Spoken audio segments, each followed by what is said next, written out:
If you recently got a PS5 or a PS5 Slim, I'm going to show you how you can add extra storage to your console. Games nowadays take up a lot of space. 40 gigs, 50 gigs, maybe even more. Like Horizon Forbidden West, I think it's like 120 gigs at minimum, and not to mention the recordings, the achievements and trophies that you get. By default, the PS5 records segments of the gameplay when you earn a trophy. So let's say you did something cool in the game, it will automatically record that for you. This can be turned off, of course. But even the simple recordings take up a huge space on your drive, so it's pretty easy to run out of space. Now if you own a PS5 Slim, that's slightly better, because that has 1 terabyte of space, and after installing the OS and stuff, you are left with around 800 gigs of usable space, as opposed to the regular PS5, which has only 825, and after the OS, I believe it has only 650. So you get like 150 gigs more with the Slim. But we can further extend that on both of the consoles, using an M.2 SSD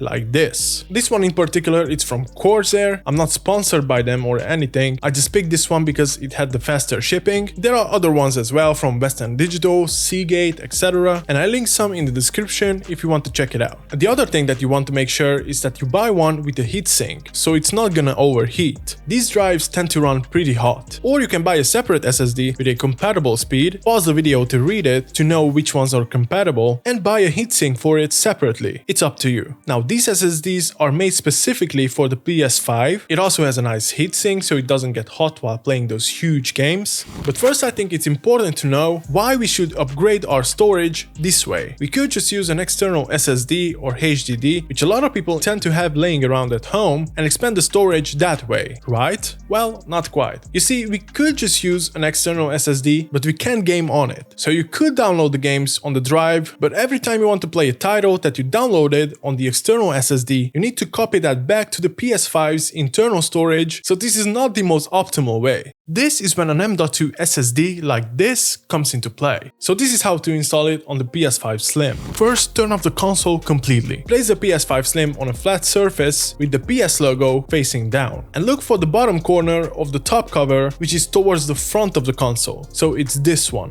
Grab it and gently pull it upwards, and then the cover should pop right out. This is what we are looking for here, the screw with the metal plate. Unscrew this and take off the metal plate. And here is where we need to install the SSD. Unscrew the spacer and place it on the side. Now take the SSD and measure it where the spacer needs to go. Place the SSD inside the slot at a slight angle till it sort of clicks. And then take the screw and screw down the SSD. Now put back the metal plate and screw it down. Lastly, place the console cover back on.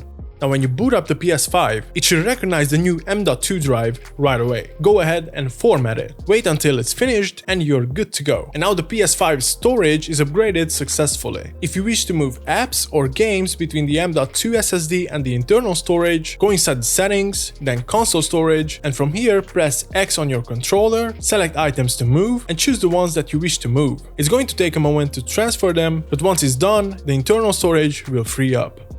One last thing I would highly suggest that you do, so you don't have to move manually every game that you download. Go into the settings, storage, install location, and set the M.2 drive as the default download drive. So games go straight to the M.2 drive as opposed to the default internal drive. And there you have it. Now you know how to upgrade the PS5 storage. Thank you so much for watching, and if you want to check it out how you can connect a console, including a PS5, to a laptop and use the laptop as a TV, watch this video.